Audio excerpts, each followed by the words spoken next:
Bonjour monsieur. Bonjour. Merci de venir sur notre stand. Est-ce que vous pouvez vous présenter rapidement et expliquer ce que vous faites?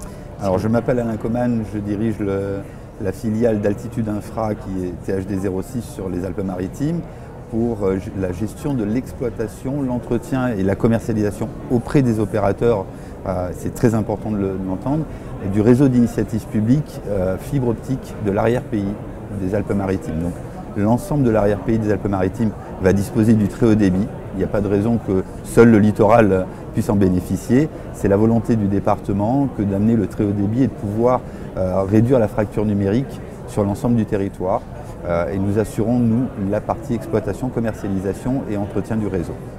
Quelles sont les villes qui vont bénéficier prochainement des installations et quelles sont celles qui doivent patienter? Sur l'intégralité du réseau, vous avez 100 communes. Donc, j'aurais du mal à vous citer l'intégralité de la liste, mais on peut convenir qu'on part de la commune de Péménade sur la partie ouest du département jusqu'à Breil, Tende, Saorge sur la partie est, et on remonte ainsi en passant par Blosasque jusqu'au point le plus haut des Alpes-Maritimes. On couvre Isola, Oron, donc Saint-Étienne-de-Tinée, Valberg, Guillaume, donc on couvre l'intégralité du territoire.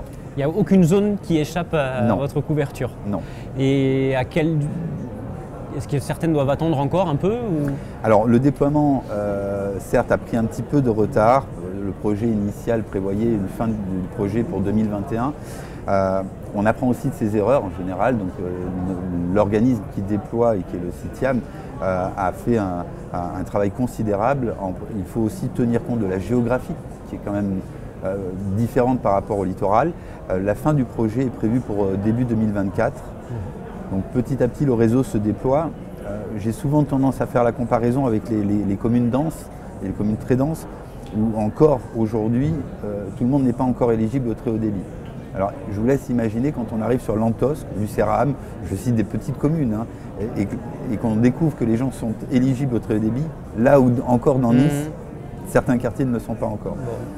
Mais c'est un travail quand même de longue haleine, en prenant en compte le fait qu'on a eu la tempête Alex l'année dernière qui a pénalisé le déploiement. Donc, les équipes du CITIAM sont à pied d'œuvre quotidiennement, l'engagement est total et on ne peut que les en féliciter.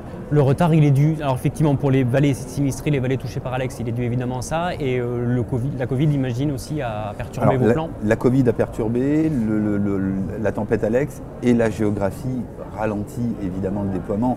On doit passer d'une vallée à une autre, on ne tire pas un réseau fibre aussi facilement, et on doit aussi mettre en perspective les choses et se dire qu'on demande finalement aux collectivités, aux entreprises privées de déployer en 10 ans ce que le cuivre a pris, alors que le cuivre a pris 50 à 70 ans.